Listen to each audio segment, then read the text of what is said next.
के ऊपर salary class के हवाले से मैं हाउस को अप्राइज करना चाहता हूं। पूरा साल हम कहते रहे कि जब मौका मिलेगा तो सैलरी क्लास को सहूलत दी जाएगी। हर स्लैब के अंदर परसेंटेज वाइज कमी की गई है और वाज़े कमी की गई है, और ये कमी जो सैलरी क्लास के टैक्सेस में की गई है, ये उस 10% सैलरीज के इंक्रीज के इजाफे के अलावा है। तो ये दो तरह के फायदे लोगों को मिले हैं। जो एक तबका पिस रहा था कि जहां पे टैक्स की शरह कम की गई है, वहीं पर 10% इजाफा सैलरीज में किया गया है, जिसको मैं समझता हूं कि आपको ना सिर्फ वेलकम करना चाहिए बल्कि आपकी केपी गवर्नमेंट ने कल बजट पेश किया। मुझे ये बताइए, आपकी लगभग अब वहां पे हुकूमत को 11.25 साल हो गए हैं, आज तक केपी का लिटरेसी रेट क्यों नहीं बढ़ सका? आज भी जो 51% लिटरेसी रेट है, पंजाब से भी कम है, सिंध से भी कम है, और बातें आप हमें करते हैं। 55 लाख बच्चे स्कूल से बाहर हैं। और क्या इनिशिएटिव्स लिए गए पिछले 11.5 साल के अंदर, जिसके तहत एजुकेशन में केपी के अंदर स्कूलों में, कॉलेजेस में, अस्पतालों में बेहतरी आई हो? आपने बहुत तनकीद की education, health, law and order के ऊपर। ये तीनों प्रोविंशियल सब्जेक्ट हैं। क्या कोई ये बता सकता है कि कल केपी के बजट के अंदर कौन सा ऐसा इनकलाबी कदम उठाया गया है जिससे आप लोगों के हलकों के अंदर एक रेवोल्यूशन आ जाएगा और केपी के स्कूल जो हैं वो दानिश स्कूल से बेहतर हो जाएंगे, केपी का लेडी रीडिंग अस्पताल पीकेएलआई से बेहतर हो जाएगा? हम तो चाहते हैं कि केपी भी हमारे दिल के उतना करीब है जितना पंजाब है। मगर आप 10 साल शहबाज शरीफ के वहां पे देखें और अब मरियम नवाज का टेन्योर देखें और अपने 11.25 साल देखें, आप लोगों ने सिर्फ टाइम जाया किया है केपी के अवाम का। अभी तक कोई इनकलाबी कदम नहीं उठा सके हेल्थ में, एजुकेशन में, लॉ एंड ऑर्डर में। अभी तक पेशावर का सेफ सिटी कंप्लीट नहीं हो सका। तो मैं समझता था कि ये भी चंद मारूजात है जो मैं आपके गोशगुजार करता चलूं। और इस बजट में एफबीआर के हवाले से देखिए, बिल्कुल आवाजें आ रही हैं, लोग परेशान हैं, क्योंकि पहली दफा मुल्क के अंदर माफियाज को टारगेट किया गया है। पहली दफा शुगर इंडस्ट्री जो टैक्स देती है उसमें 30% इजाफा हुआ है शुगर इंडस्ट्री के टैक्स में, क्योंकि मिलों के अंदर जाने की इजाजत नहीं थी। शर्मिला बीबी, पंजाब सिंध की शुगर मिलों के अंदर एक सिपाही नहीं घुस सकता क्योंकि वहां पे इजाजत नहीं होती। एफबीआर ने शुगर मिलों के अंदर छापे मारे, स्टॉक्स को चेक किया और रिकॉर्ड टैक्स इकट्ठा किया शुगर इंडस्ट्री से। ये मुल्क की तारीख में पहली मर्तबा हुआ है। और मैं टोबैको इंडस्ट्री की भी बात करना चाहता हूं, जहां पे 600 अरब की चोरी होती है। मैं दावत देता हूं अली अमीन गंडापुर को कि आए इस टोबैको माफिया को नुकेल डालें।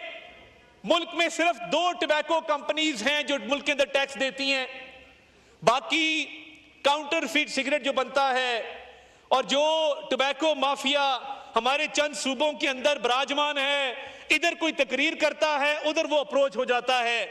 तो ये टोबैको माफिया को भी ये एफबीआर की काविश है। इंशाअल्लाह ताला वो वक्त आएगा, बहुत जल्द आएगा, कि ये वजीर आजम के जो इनकलाबी रिफॉर्म्स है एफबीआर को लेकर, कि टोबैको माफिया भी इस मुल्क में टैक्स देगा जिस तरह शुगर वालों ने टैक्स दिया है। ये इस कौम का राइट है, ये इस कौम के गरीब अवाम का हक है कि ये जो बड़ी बड़ी इंडस्ट्रीज हैं जो टैक्स नहीं देती वो टैक्स नेट के अंदर आए। 600 अरब रुपए का जो एक लॉस बर्दाश्त करना पड़ता है गरीब आदमी को, क्योंकि टोबैको माफिया के खिलाफ हम बात करने की हिम्मत नहीं करते, हम जुर्रत नहीं करते।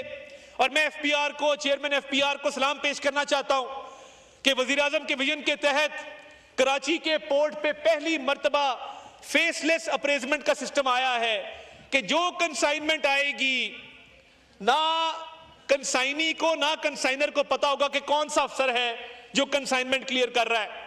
वो एक ऑटोमेटेड सिस्टम है जिसके तहत ना रिश्वत ली जा सकती है ना रिश्वत दी जा सकती है, और क्लियरेंस टाइम में 70% फर्क पड़ा है कि जो कंटेनर कई कई दिन पड़े रहते थे, कई कई हफ्ते पड़े रहते थे कराची के पोर्ट पे, अब वो चंद घंटों में क्लियर होते हैं।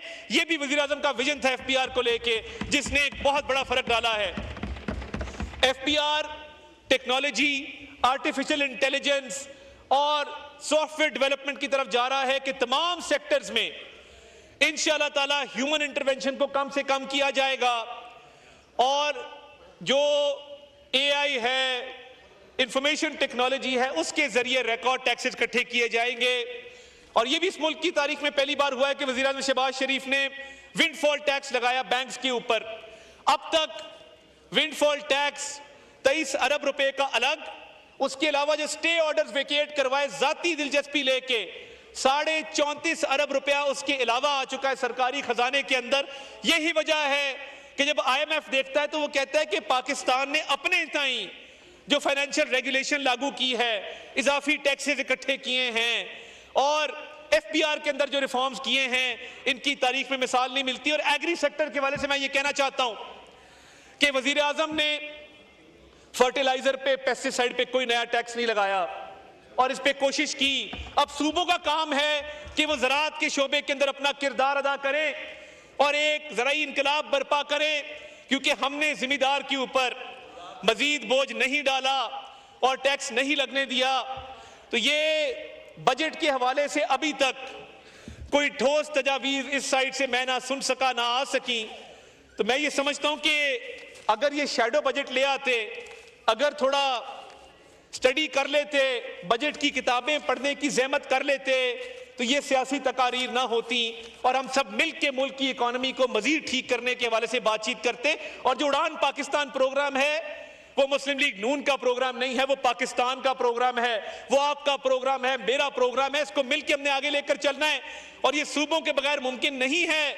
इसीलिए मैं कहता हूं कि ये मिल बैठे और जिस तरह इस जंग के अंदर जब फील्ड मार्शल सईद आसिम मुनीर की क़यादत में भारत को मुंह तोड़ जवाब दिया गया, जिसमें ज़हीर अहमद बाबर सिद्धू साहब के शाहीनों ने उनके राफेल जहाज गिराए, जिस तरह naval chief admiral Naveed Ashraf साहब ने अपने पूरी नेवी को मुतहरिक किया, आप भी मुत्तहिद थे, इसी सफ में खड़े थे।